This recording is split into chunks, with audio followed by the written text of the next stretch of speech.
Hello and welcome to EngliLearn. In today's video, we will show you how to respond to Paper 1, Question 2, Text Analysis. I know, the task itself sounds daunting. Worry not, here I am, your trusty English teacher, to help you cope. This video will show you the process of responding to this question, and in our next videos, we'll go in depth and analyze all of the steps of this process further. So, as you already know, in this part of the exam, you will be given one text to read and asked to write an analysis of the language used in that text. So, how do you go about it? What are the steps included in the process of responding to this question? There are 4 steps. The first step is to carefully read the task and the text. As you read the text, which you should do at least 2 times, annotate the text. This means you need to make notes for yourself on the exam paper, highlighting and underlining any important words and phrases. Next, you need to plan the analysis essay you will write. And finally, you need to write the essay itself.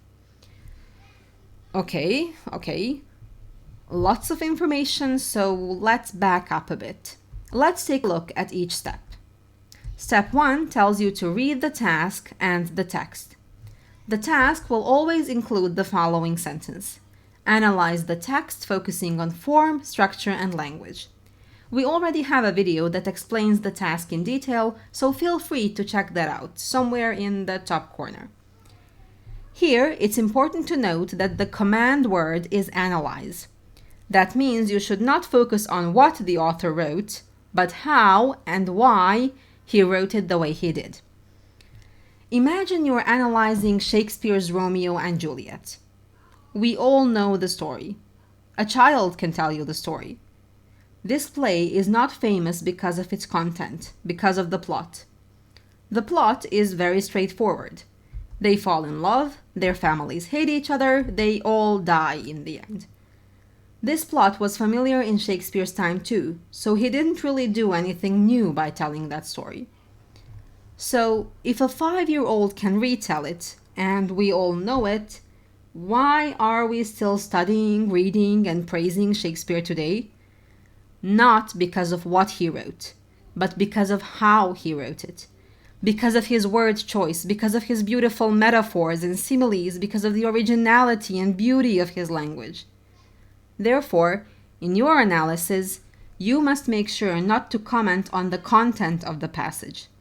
The examiners know very well what the passage is about. You need to focus solely on the linguistic choices the author made and discuss why he made those choices. As you read the text, you need to annotate it. To annotate, again, means to make notes for yourself on the exam paper. These notes will be very useful to you in the later stages of your analysis. In the exam, you are allowed to use highlighters and different colored pens on the text itself. This will make it much easier for you to do the annotation. However, you're not allowed to highlight anything on the answer booklet. Bear in mind that the examiners don't grade your annotations. The annotations are there to help you make sense of the text. So don't worry if your notes are all squiggly and weird. The only thing that matters is that they make sense to you. Don't waste time trying to make them all tidy and pretty. No one cares, really.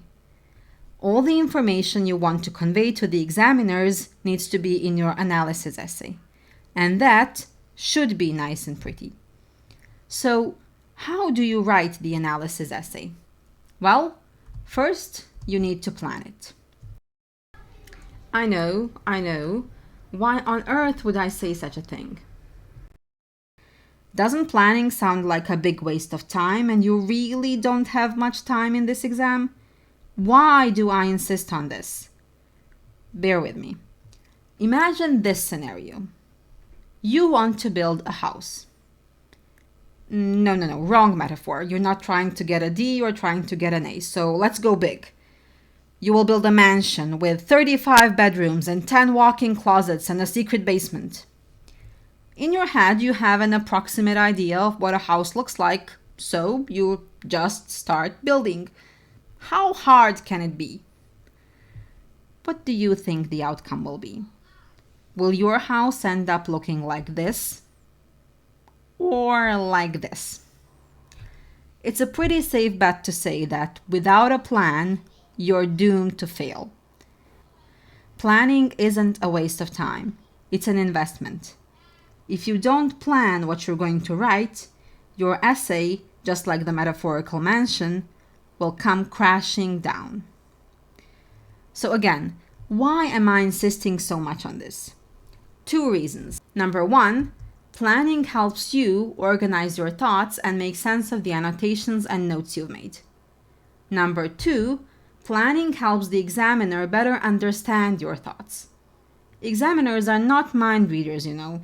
They don't have access to the inner workings of your brain, so they need a well-organized, carefully constructed essay to help guide them along your train of thought. Additionally, proper organization of your essay is one of the elements they're grading, so plan. Or else, do you hear that creaking noise? It's that house someone tried to build without having a plan first. As I always say to my students, if you plan carefully, the essay practically writes itself.